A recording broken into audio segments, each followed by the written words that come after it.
Well, against the background of Ian Forster's clock, it's a great pleasure to have a chance to talk to my old friend Osamu Saito. Osamu, when and where were you born? I was born in 1946. My father evacuated in his Tokyo area simply because it was during the war. He was a medical doctor, had a surgery in downtown Tokyo. But there were the air raids, so that finally he decided to evacuate to the countryside where he was born. I think he went to exactly the same village. He didn't go to the exactly same village, but neighboring some around that village. He settled there. Then I was born there. Let's go back a bit. You're a historian, you know the importance of genealogies. Some people go back hundreds of years, most people go back to their grandparents. Do you know much about your family? I don't know none of my grandparents. Well, I have 4 grandparents, but none of them. Simply because my parents, that is second marriage, they lost their partners. Each of them lost their partner, and then got married. And then I was virtually the only child of that marriage. So when they got married, when you say virtually, that suggests there are some others. There were some others, according to the document. I discovered them. One was born as an infant. That was probably a neonatal death. One was stillbirth, perhaps. So I think my mother had 3 births, but I was the only one who survived the childhood. But their parents, i.e. your grandparents, so you had a lot of grandparents because they'd been married before in a sense, but they'd all died by the time you were... By the time of my early childhood, yes. Probably when they got married, they're pretty old already. I think my father was something like 50, my mother about 40. I discovered my family as a sort of a typical pre-modern demographic, having a pre-modern demographic structure. There are a lot of the infant and young age death. And I had my brother, who was actually the first son of my father's previous marriage. He survived his childhood and went to the medical school to just succeed his father's profession. Went into medical school, and then just before completing the MD, PhD, he died. How was that? So I mean, what? That's a late death. Sort of leukemia. I discovered this much later. So there are a lot of and my sister-in-law, the eldest, she died of tuberculosis just before the war. So all deaths and remarriage, all sorts of things are related to the completely sort of typical image of the pre-modern family. So a lot of deaths and early childhood and remarriage because of demographic sort of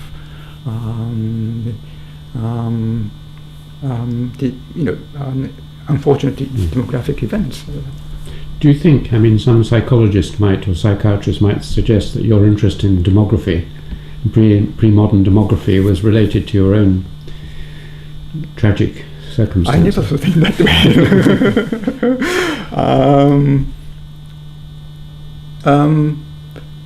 One thing, in retrospect, I thought that kind of family background was very influential is that I found, for example, when I went to school, I discovered a lot of differences with others.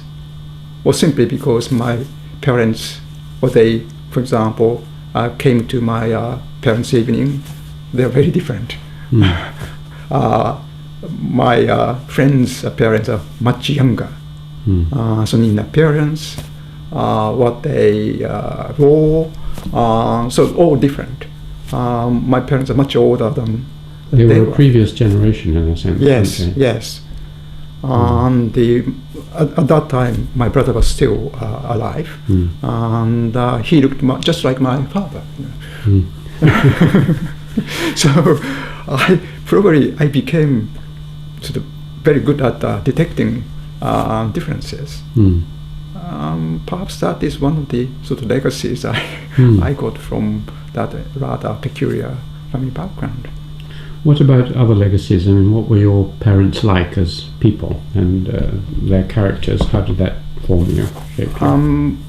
Unfortunately, my father was already very sickly.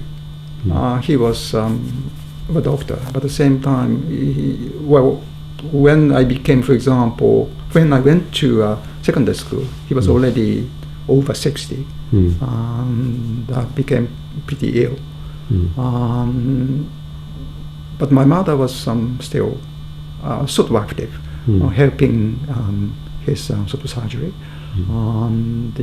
So it's a typical self-employed business.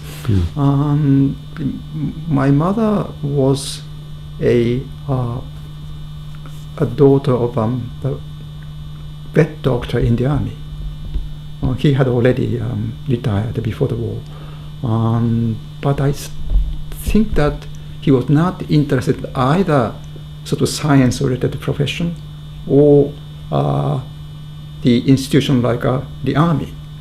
He was probably more interested in something else, like sort of humanities and art and music. So my mother was really like music. When she was a high school girl, she tried to learn the violin. So she was really a sort of humanities sort of person. My father was a third son of a farmer. So that means in Japan, he is not going to inherit the farm. So he has to go out. So he went to college. First he went to teacher training college and became a teacher. But for some reason, he never said exactly why, but he decided to quit. Then he took a year off. Came to Tokyo, went to a sort of cramming school just to get into medical school. Who was paying for the fees for all this? My guess is that he was very much sort of planned, had a sort of fixed plan to go to the medical school. So actually he saved in his salaries. Because the younger son wouldn't get much inheritance from... That's right, that's right. His next brother went to University of Kyoto, but the inheriting son never received any higher education. So that was a sort of custom which was quite widespread in the countryside. You mentioned your mother's interest in music. Did she pass any of this on to you? Are you interested in music? Oh yes. I started developing my sort of interest in music. Well, when I went to secondary school, I started listening some. For example, my mother liked Kreutzer, Beethoven's Kreutzer sonnet. So, you had records? Yes. And did you learn to play an instrument? No, I'm very clumsy. So probably my mother wanted me to learn For example, the piano, etc. But probably I said no. You're quite obstinate, right? With your mother. But has music continued to mean a lot to you? Yes, I do. You listen to it quite a lot. Yes. I don't know. One of the reasons why my daughter said she would like to go to music college is a sort of indirect sort of influence, maybe from my mother. She's a musician, yes, I remember.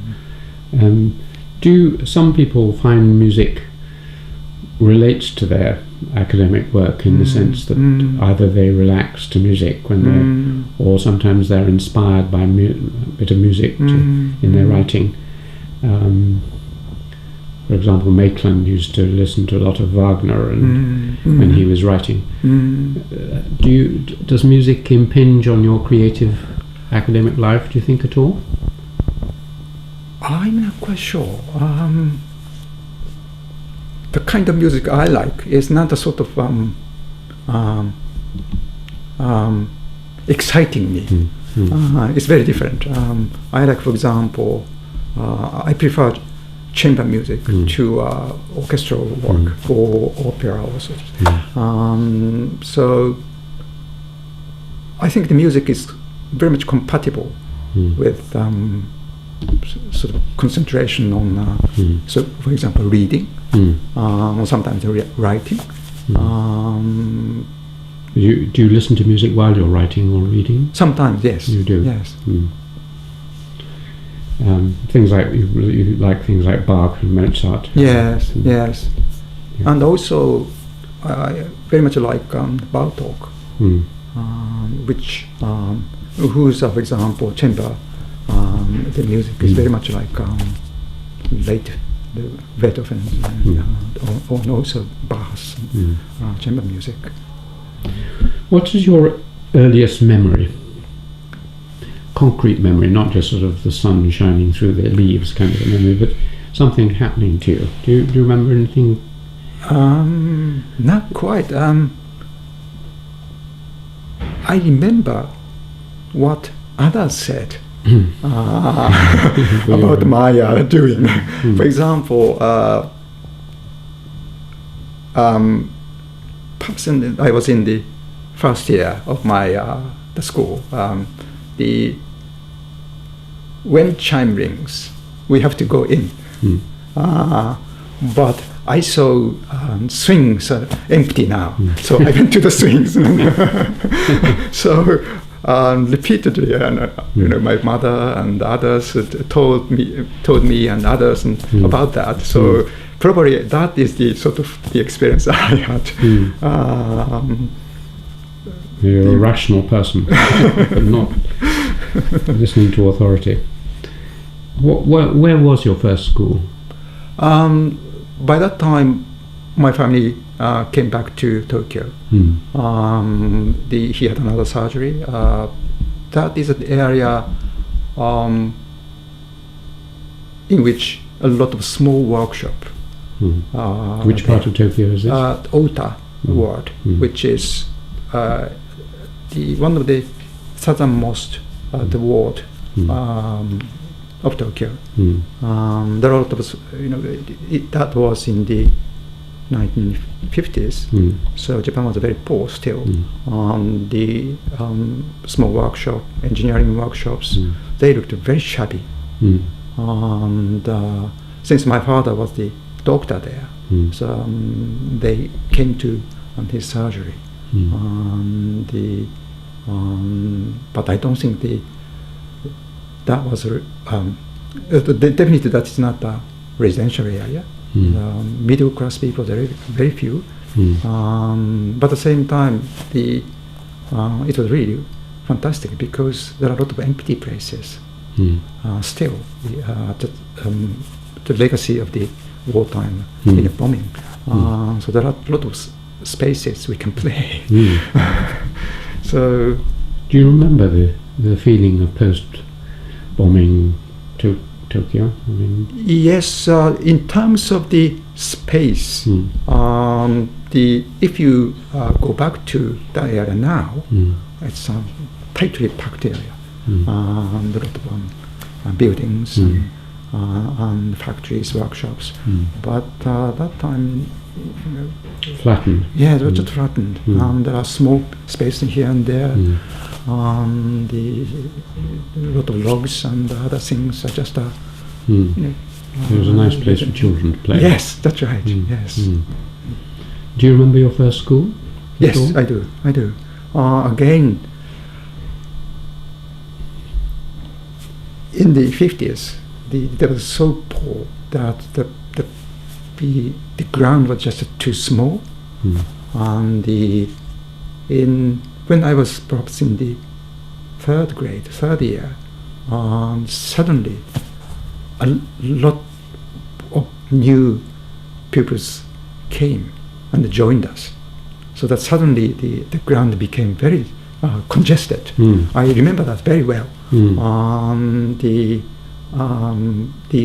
They have to build the new building, but the short of money, they decided to impose a 2-layer timetable. I was told that just to come to the afternoon. The next day, then I have to come to school in the morning. So in that way, so it's a sort of shifting system. That started when I was the third year. I still remember, so that is sort of the post-war baby boomer, the cohort. How sort of sudden the change was. I still remember very well. This must have been about 1953, 4, something like that. Something like that, yes. And when you were 6 yes, or 7. I went to the secondary school in 1958. So it was a year or two before that. 4 or 5, yes. Do you remember any teachers at that first school? Not very well. Or any subjects? What I remember clearly is the library of that school. Library? Yes. How poor it was. The 2 books in the library. Only very few. I quite often went to the library just to borrow books. I borrowed all the books I wanted to read. The weeks or a month later, I went back to the library to see if there are new, new books. There are probably a few, but those are the books I didn't like to read. So I returned and went back, but still the shelves are just not full. So I remember that very well. The reason is probably when I went to the secondary school, which was private and fee-paying Keio school. Keio school? Yes. The one set up by Fukuzawa. That's right. What is its name? What we call Keio Futsubu. It means just an ordinary school, which is really interesting, the name. How was it that you went to that school? Because it's not. Was it close to where you were living, or this long way away?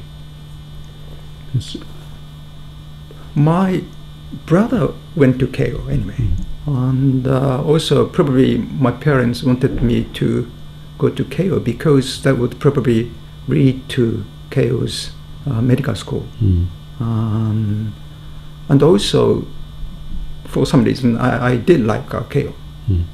Well, partly because my brother was there, and also probably everybody said that Keio's boys' school is really good. Was it good? Yes, it was. It was. Special in any way? Because the difference is the library. It's really fantastic. I remember my primary school's library very well, simply because as a contrast with the Keio's library. Were you allowed to use the university library, or was it? No. It's the boys' school itself has a fantastic library. Although that is just for 12 to 15 years old, so it's a sort of a lower school, but still it has a huge amount of books, not just the books for the boys in that age. You can read, for example, Soseki, Natsume. Not a British version. It's not a sort of a British version for boys. Genuine Natsume, Soseki, and others. That opened my eyes. Almost every day I went there. The Genji and yes, yeah. Well, I didn't read Genji at that time, but yes. And also friends, people in the same form. They influenced me because some of them are really sort of started developing sort of very much adult-like interest very early. They knew about writers and famous people already. Some of them, have already read one of them or two of them. So intellectually, I received a huge amount of influence from the school and from. This is between the age of 12 and 15. No, or did you go at 9? 12. 12. What happened between 9 and 12? Were you still at primary school? Yes. I see. Yes. So it's up from 12 onwards. Yeah. Yes. Was the school's philosophy, I mean, having been set up by Fukuzawa, did it have any special philosophy? I don't know to what extent Fukuzawa did actually exert influence on that, but certainly there was the founder. That is Fukuzawa's disciple. I think he modeled on British public school. Well, that's what I was wondering. Was it were there borders at it?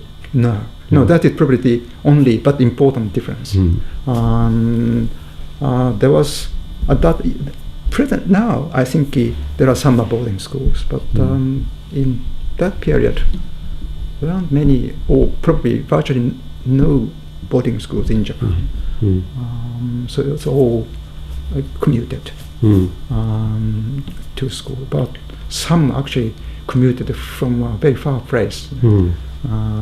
The other side of got used to being commuter people. Yes. Later on, spending half their life commuting.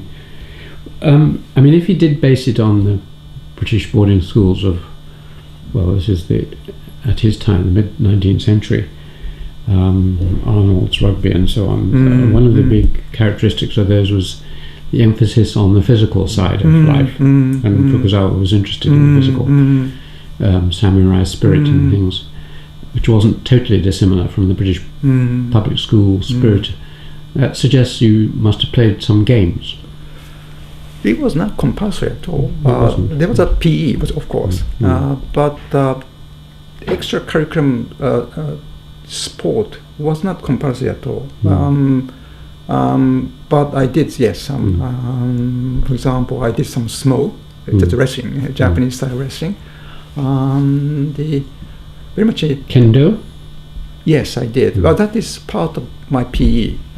Yes. Kendo too. Yes. But it doesn't sound as extreme as British rugby and no. cricket and things like this. Certainly, that is probably another difference, perhaps. Yes, it sounds like another difference. Another difference is beating, maybe. I mean, British public schools in the 19th century and right up to the middle of the 20th, a lot of it was based on very punitive behaviour by either the teachers or the prefects towards younger, in which there was a lot of beating. Did that take place? It never took place, I think, as far as I know. I think the period that already post-war, yes, in the pre-war period, perhaps, I'm not quite sure, but certainly I think the whole atmosphere very different, I think. Because even in the Japanese army, up till the war, there was a lot of physical abuse, as you know. But it changed after the war. Yes. So I probably benefit of the sort of democratization like of the British boarding school without the bad bits, all the good bits. What subjects did you enjoy at school? History. Some social studies. I didn't enjoy science at all. The good thing is that I didn't need to sit at exams. Entrance exams. From that lower school to upper school, there is no exam.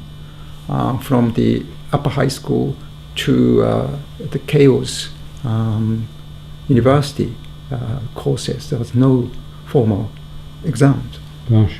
So I really enjoyed without any sort of... The moving staircase without any obstacles. Yes. When you say to the upper school, so the lower school was 12 to 15. Yes. The upper school 15 to 18. That's right. That's right. Do you remember by that time sometimes there are teachers who have a strong influence on you and one remembers? Do you remember any? Yes. At my secondary school, there was a really good history teacher. He taught us for 3 years. I think he was supposed to cover all aspects of history.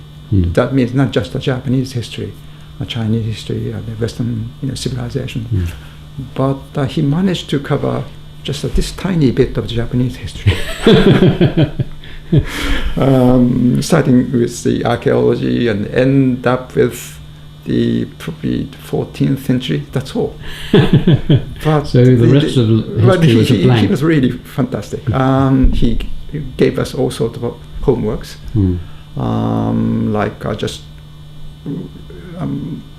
say publish your own newspaper, for example. You did. Yes, he did.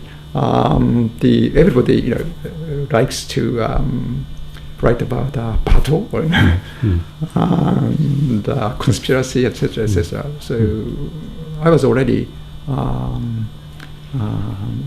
know a bit about the sort of the details of historical events, etc.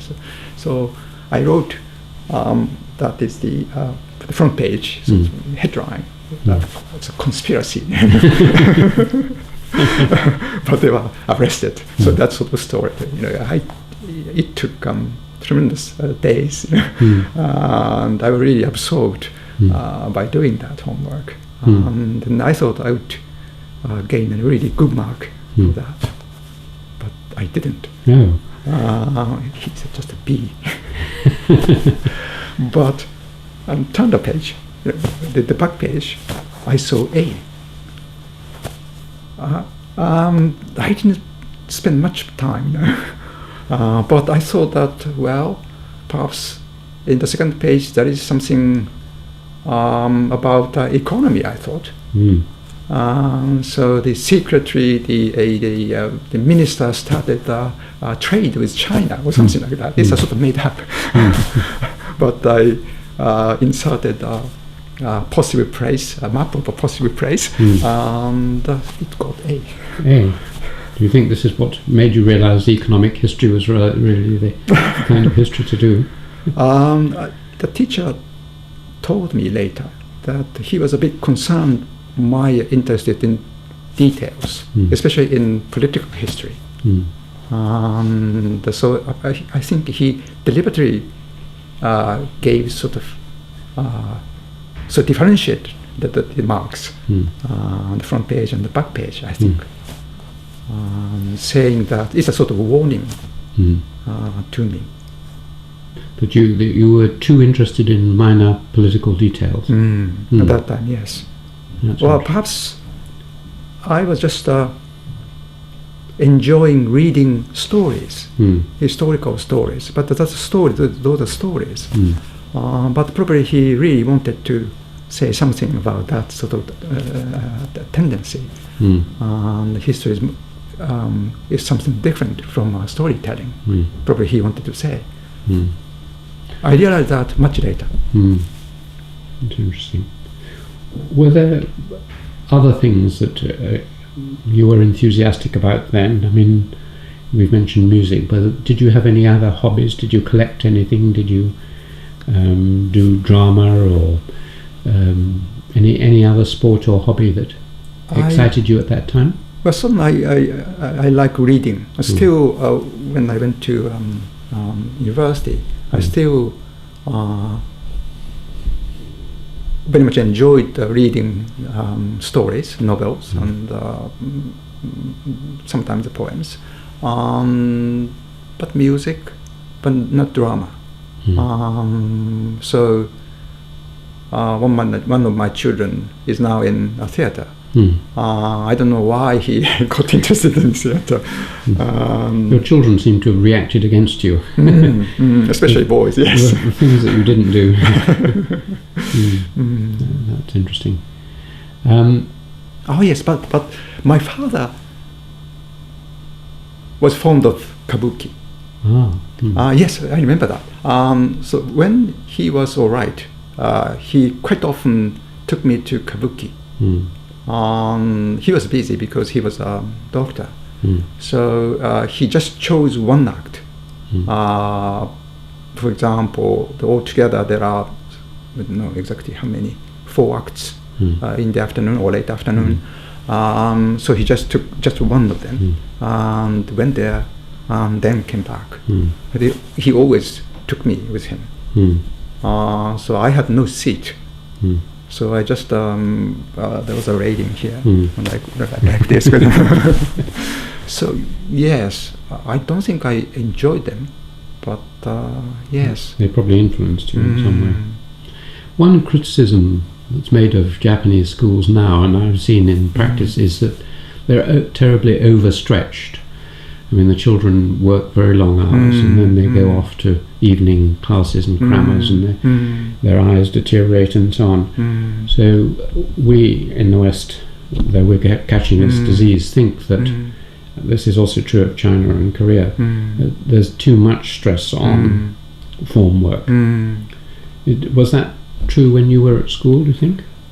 No, I don't think so. The merit I received from Keio is that I didn't need anything like a rote learning. There are obviously periodical tests, exams, but if you have to sit at the entrance exam, for example, to Todai, the University of Tokyo, you have to memorize a whole lot of things. I didn't need that. So spare time, I just read books.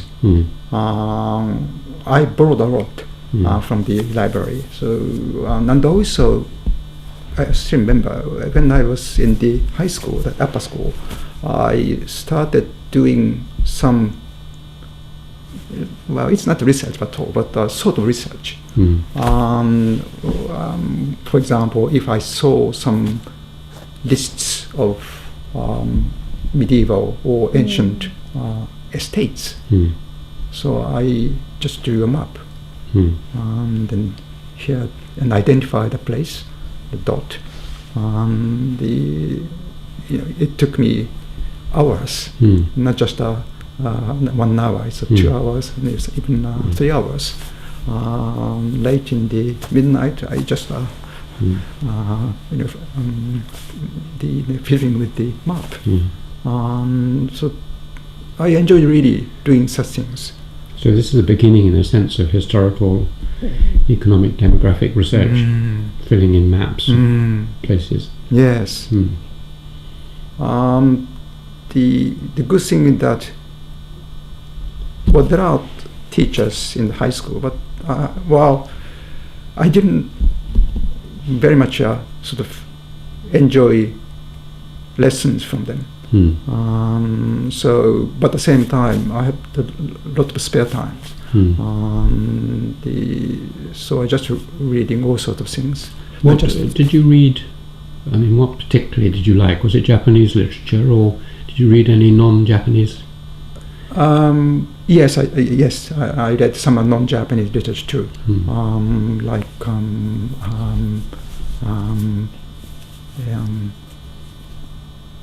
well, for example, Roman Lawrence, or, and so I identified him with Beethoven, etc., etc. But novels? Did you read Russian novels, or Dickens, or Western novels?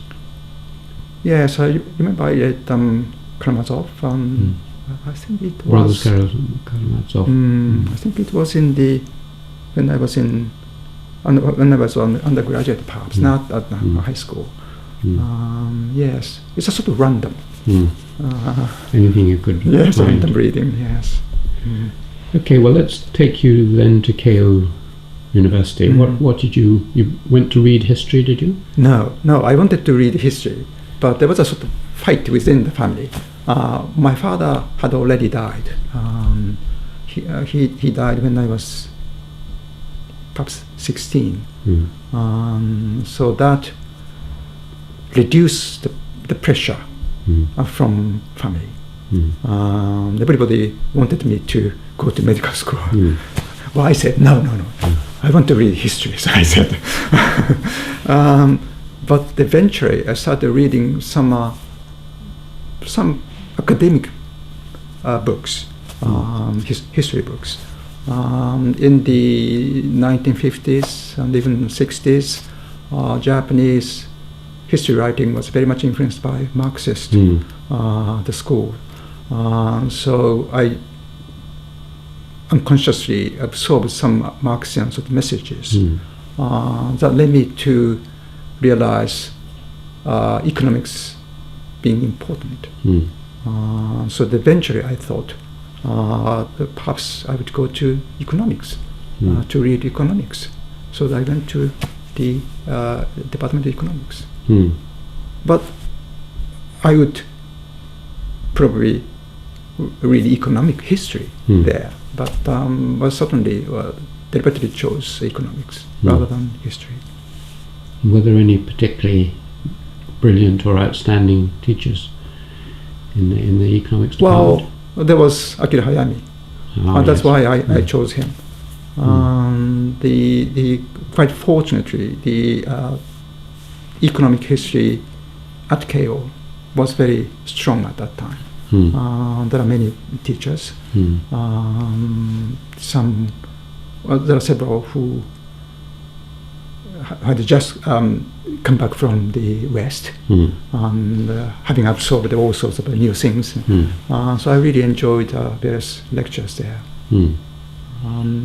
Yes, so I think now I made a right choice.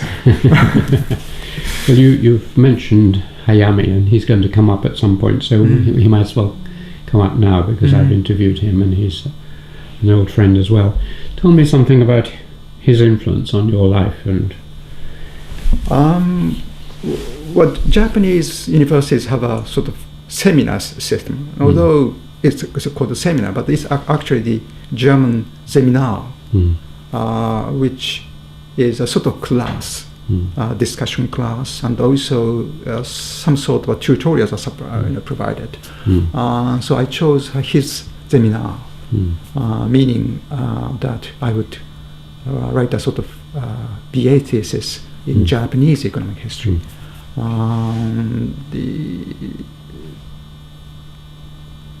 At that time, he had just come back from Europe.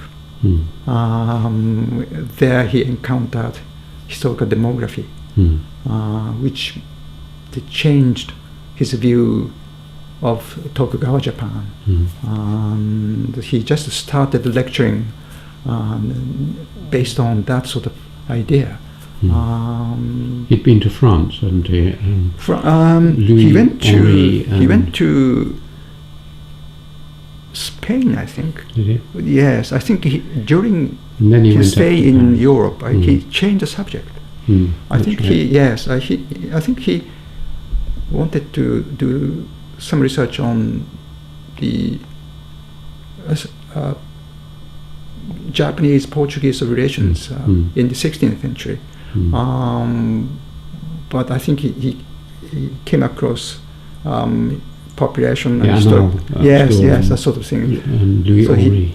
Yes, he Goubert. yes. So he was very much interested in population, the broad population with him. But research itself had just started. Yes, but by the time I went to the graduate school, some of the first results started coming out, and he came to Cambridge to attend the Household and Family Conference organized by Peter Lassett, and so that is very much a formative period of discussion. He and Peter Lassett worked quite closely. Yes. In a number of ways, yes. That's why I chose Cambridge. Then I became able to go abroad. What would you say? I mean, it's a very big subject, but are Hayami's great strengths? I mean, what are his main attributes apart from working fiendishly hard, as I know? I think he's really good at identify the source for his own sort of research project. The reason why he got interested in population is that probably he had known what population registers were already, and actually his teacher had already started making use of them. But as soon as he encountered the historical demography there, he suddenly realized, that is really useful. I'll work on that. So is the household registers or the That's right. Yes. Cossetti? Yes. So that sense is really wonderful. That proved quite correct. Probably even richer than he had thought in the 1960s, perhaps. Then eventually he realized how rich the source material is. And then he not just working on population, he started working on family and household. So I think that sense is really fantastic. Perhaps historians ought to have 1, 2, 3 abilities. Probably the good historians combine probably 2 of them. He definitely has that sort of sense. Sense for the source. Source, yes. And what's his second? Second is hard work. Definitely, yes. That is really time consuming. Especially, he started the work in the pre-computer age. Yes. So how to actually organize his research is very important. It's not just simply, taking note from one from another. He has to have a sort of image of sort of the whole process of manual work. So eventually he come up with a particular card, which is very useful for that manual work. How to classify the cards. It's very simple. Put the red on here, and then for other categories that is purple, blue. And having got a huge table, we just distribute them. He's really good at that. What do you think he's changed? What are the main sort of new understandings we have of Japanese economic and demographic history as a result of his and his team's work? Well, at that time, the Marxist interpretations were very strong. Usually, the Tokyo period was painted as a sort of dark age. The peasants are really poor, impoverished, and they had no access to markets. And there are wealthy merchants in Edo and Osaka, but peasants are just not allowed to move.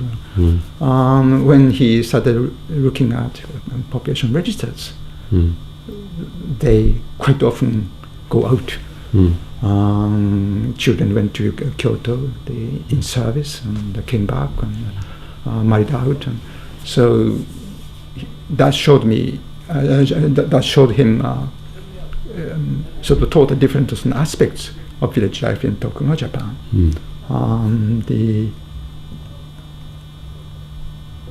He is not very much interested in sort of market aspects of economic history, but certainly as far as people's movement, migration, and also the population variables.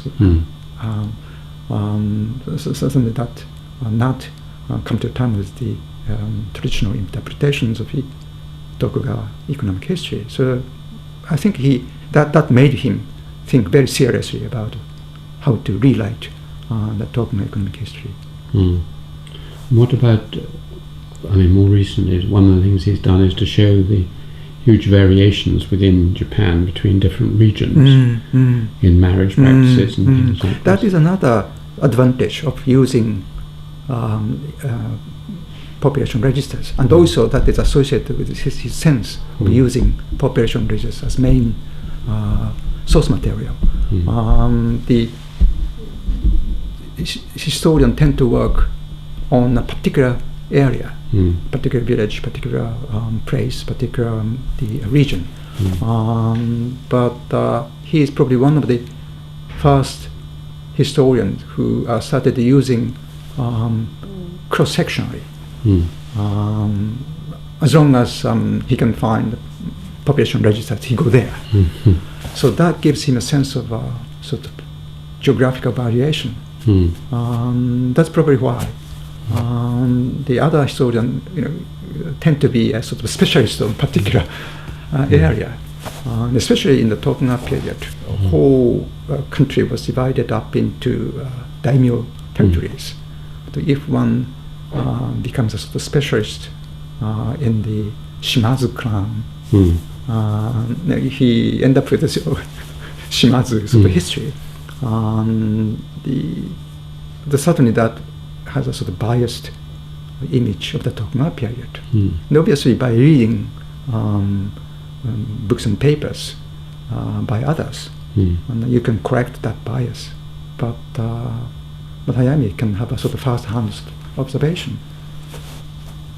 Do you think, you mentioned the specialization by region.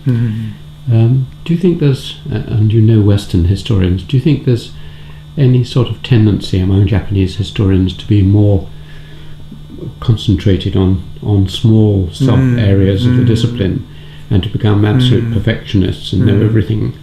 In other words, there's more specialization, less willingness to generalize or to work more broadly. Do you think that is a difference between much Japanese history and Western history, or not? Yes, certainly. I think that is one of the differences. Yes. The reason I don't know. There are probably several reasons. One is the since the Tokugawa Japan itself was divided up already, so the sources are divided up. So that is probably one reason, and also in the modern period too. That is rather curious, but we don't have a good national archive. For example, censuses. The first censuses, the original returns, they're destroyed. So we have no way to make use of our... Was this because of the war, or they just weren't interested to keep them? That's a combination of the war, because they had to move the the archives in the countryside. Mm. But also, still, I can detect also tendency for civil servants to destroy the originals. They don't like the original, perhaps. Also, the political structure of Japan, as you say, is much more regional. I mean, the shogun was powerful, but it wasn't a very centralized system administratively or paper-wise. So something like the Public Record Office in London, which has these huge archives of administrative and particularly legal papers, you wouldn't necessarily find that in Japan. You would find them in the different daimyo areas. Is there a national archives now? Yes, there is, but still national archives sometimes are much smaller than other archives. That's really a pity. Yes. But it's to do with the history of the Japan.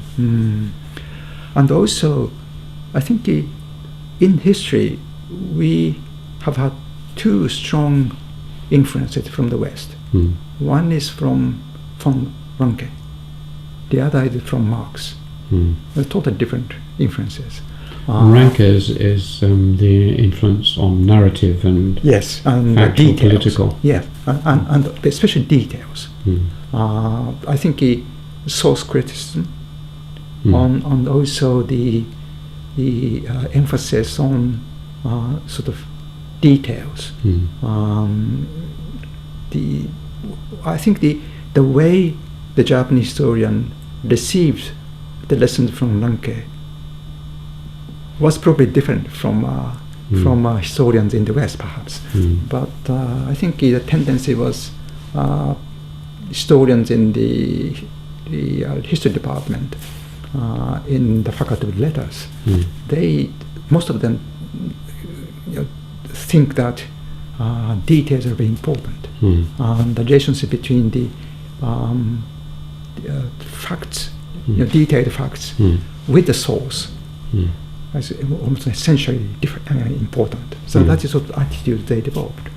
On the other hand, they have no way how to interpret their findings.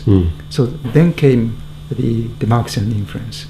The Marxian school gave them sort of jargons and big pictures. So some of them, although trained in traditional history, they absorbed Marxian frameworks. So there are two, but in between, we didn't have much sort of midway in the path. You didn't have anything equivalent, for example, of what was discussed a lot in Cambridge, which is Whig history, sort of imperial later 19th century ideas of evolution and progress, which gave you a framework for interpreting your facts. It was all part of a great national story and the movement of history forwards from our Anglo-Saxon ancestors. You didn't really have that in Japan. In the professional world, no. But I think what Fukuzawa left was probably something like that.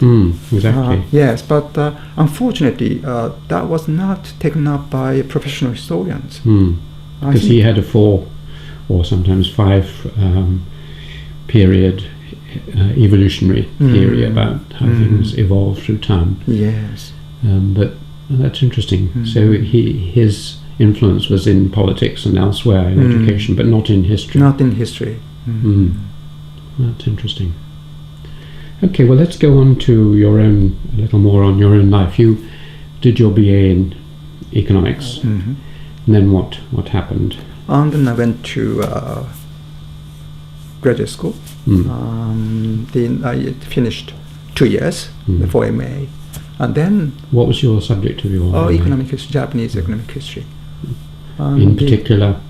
I started working with Meiji data, early Meiji. So that, I think in retrospect, that was really the crucial period, I thought, because it was not modern enough. it's very close to the Tokugawa. I think that later made me sort of easier to come across. I mean, to go over this boundary between Tokugawa and Meiji. Many historians actually stop at the end of the Tokugawa period. They never go beyond that. The Meiji should never go back into the Tokugawa because sources are different. But I started with the early Meiji data, so that I think that I made again rather the good choice. And what was the theme or the migration, regional labor market, that sort of thing. I started with work, labor, movement. You could say that these are related to the labor market research, but at the same time, that could lead you to household and family studies. At that time, I didn't know in what direction that the research would lead me, but yes, I started. And that went on into your MA as well? Yes. Same theme? Yes. With MA, I was chosen as a it's called assistant, but actually it's a German assistante. I got tenure already there. Just like young scholars in English colleges. So you got tenure very young? Yes. At 24. At KO? Yes, 24. Very young. Although it is called assistant, I don't need to give assistance to others. The only thing is that Hayami had the class or seminar, so I look after his students. So you assisted Hayami. I mean, one of the things that strikes a Western academic about Japanese education is this very strong ie system within it, the sensei system, that a teacher, distinguished teacher like Hayami will quite early on in their career think of who their successor is going to be, and they pick out someone. Yes. And Maruyama did this and so on. At what point did you realize that you were Hayami's successor? Well, when they chose me at 24,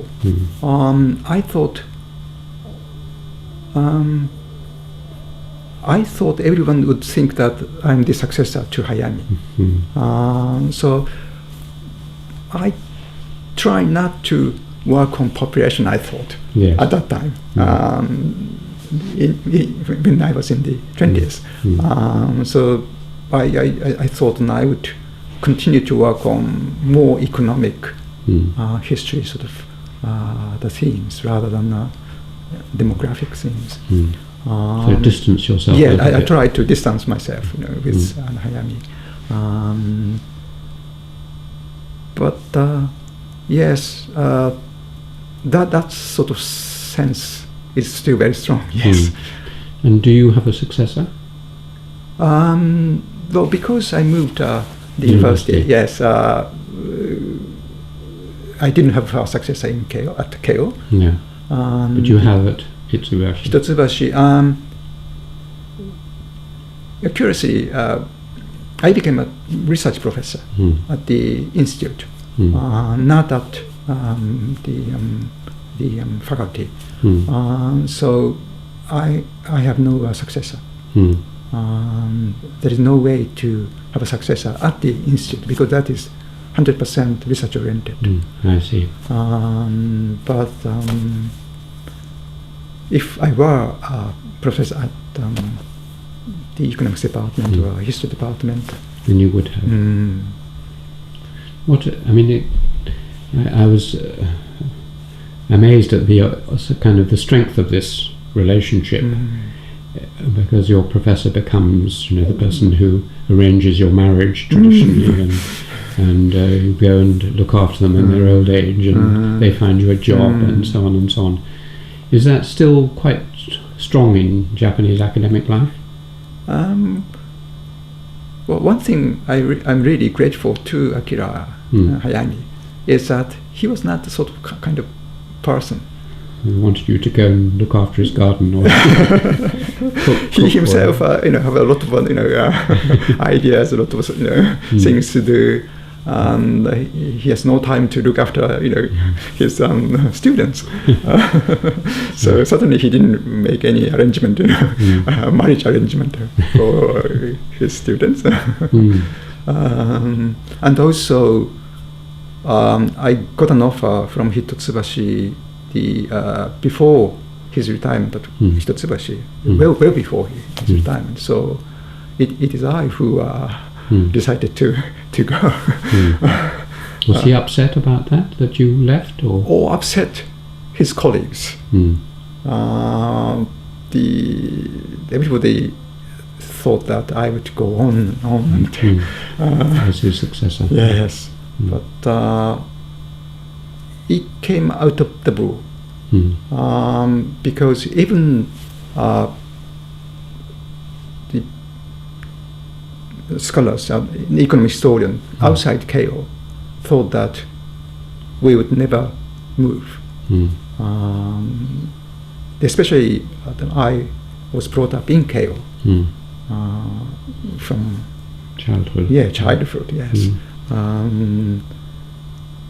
So nobody probably thought that I would ever move, but those at Hitotsubashi thought that and I would be interested in coming to Hitotsubashi.